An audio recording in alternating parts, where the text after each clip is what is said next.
بسم اللہ الرحمن الرحیم۔ یہ سورہ انفطار ہے، سورہ نمبر 82 قرآن کریم کی 30واں سپارہ ہے۔ تو اس میں آسمان کے پھٹنے کی انفطار، سورہ انفطار ہے، یعنی آسمان کا پھٹ جانا، یعنی قیامت، یوم قیامت کو آسمان پھٹ جائے گا۔ دنیاوی آسمان باقی تو رہیں گے، آسمان دنیا پھٹے گا۔ اذا السماء انفطرت، جب آسمان پھٹ جائے گا۔ واذا الکواکب انتثرت، اور جو ستارے ہیں وہ جڑ جائیں گے۔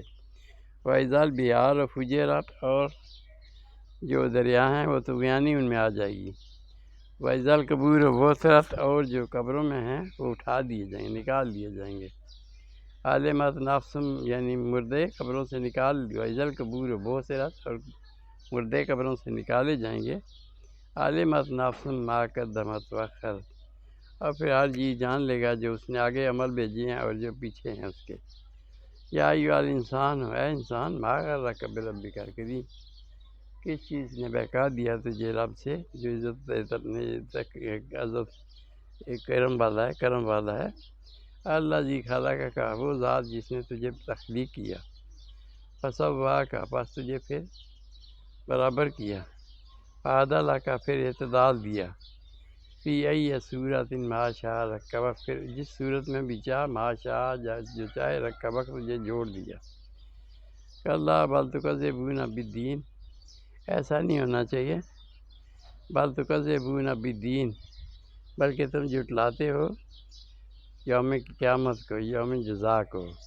وَإِنَّ عَلَيْكُمْ لَحَافِظِينَ، اور تم پر دو مقرر ہیں حفاظت کرنے والے۔ وَإِنَّ عَلَيْكُمْ لَحَافِظِينَ، اور تمہارے ساتھ محافظ بھی ہیں۔ کِرَامًا کاتبین، عزت والے ہیں اور لکھنے والے ہیں، یعنی منکر نکیر جو دو دریں بیٹھے ہیں انسان کے ساتھ۔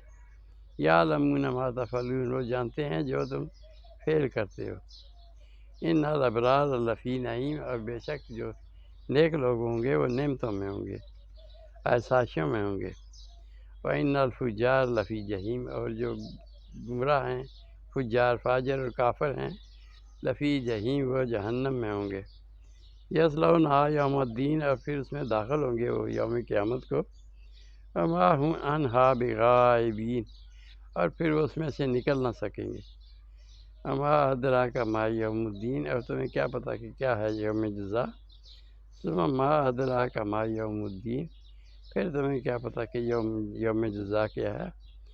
یوم لا تملک نفس لنفس شیئا، یہ وہ دن ہوگا جو کوئی جی کسی کا اختیار نہیں رکھے گا۔ لا تملک، نہ اختیار رکھے گا، نفس لنفس شیئا، کوئی جی کسی کی سفارش کا یا کسی اور کا۔